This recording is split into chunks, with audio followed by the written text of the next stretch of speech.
Côté lifestyle, honnêtement, Boston, top tier. Les gens, ça reste une ville américaine et franchement, les Américains, on peut dire ce qu'on veut. Quand ils viennent en Europe, en général, on se moque d'eux parce qu'on dit ouais, ils font du bruit, ils sont pas très fins et tout. Mais en vrai, c'est quand même des gens qui sont très gentils. Si je veux comparer par exemple au pays dans lequel je vis, c'est-à-dire en Allemagne, en fait, dans la vie de tous les jours, si vous croisez des Allemands, vous allez vous dire ces mecs-là ne sont pas sympas.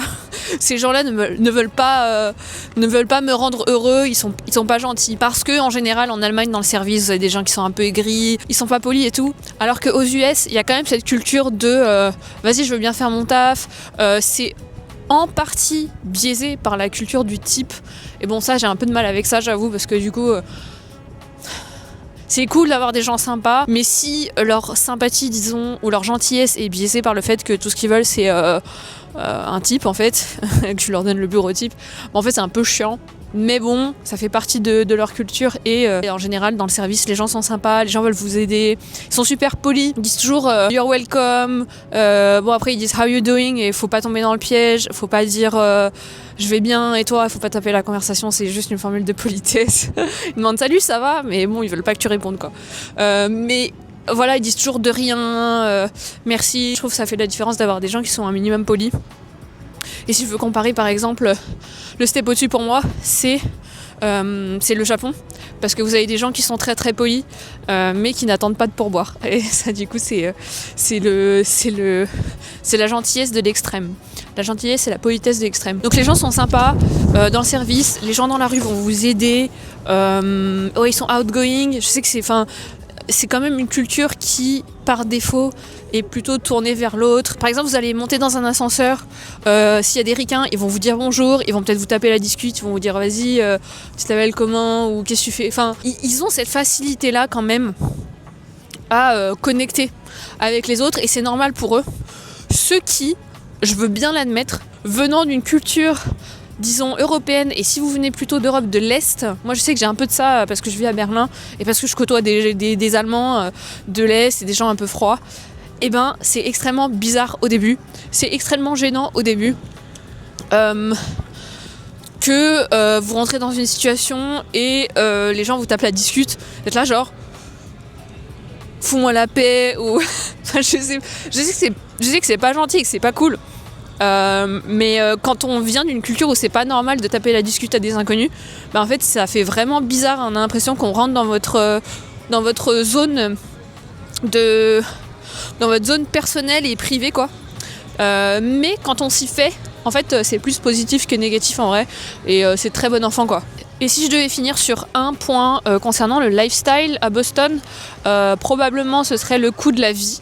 Le coût de la vie à Boston, comme le coût de la vie aux US ou dans les grosses villes US, ça reste quand même élevé. N'oublions pas que l'euro s'est fait défoncer face au dollar. Donc aujourd'hui, vous avez une parité qui est quasiment équivalente entre l'euro et le dollar. Donc il n'y a plus vraiment l'espèce de discount qu'on avait avant quand on venait ici, de moins 30, moins 20% sur les prix.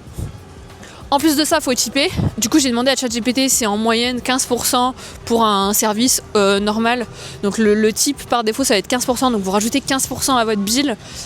Et en plus de ça, en tout cas dans les grandes villes, je suppose qu'à la campagne c'est moins cher, mais le prix est quand même cher. Que ce soit quand vous allez au resto, que ce soit quand vous allez au supermarché, vous avez quand même un coût de la vie qui est relativement élevé, surtout quand on compare à l'Europe, c'est assez cher. Quand vous ajoutez tout ça bout à bout, ça commence à faire beaucoup. Si vous venez en vacances, aucun souci, évidemment, il faut économiser un peu avant d'arriver.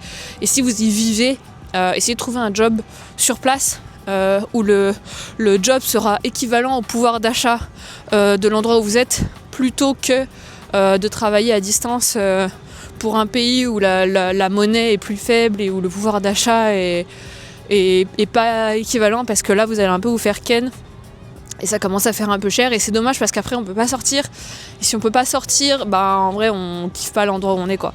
Donc faites un peu gaffe à ça.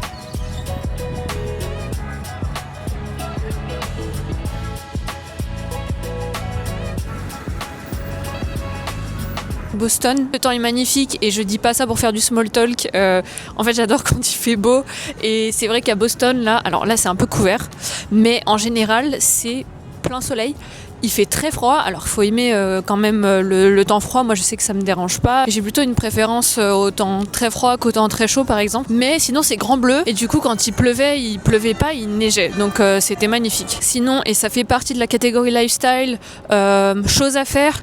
Il y a énormément de musées, il y a énormément d'histoires, il y a plein de petits cafés, il y a plein de petits restos, il y a plein d'espaces verts. Il y a même un énorme parc devant lequel je suis en train de passer, donc je vais vous montrer quelques shots. Bon là évidemment on est en plein hiver, donc tout est blanc et plein de neige.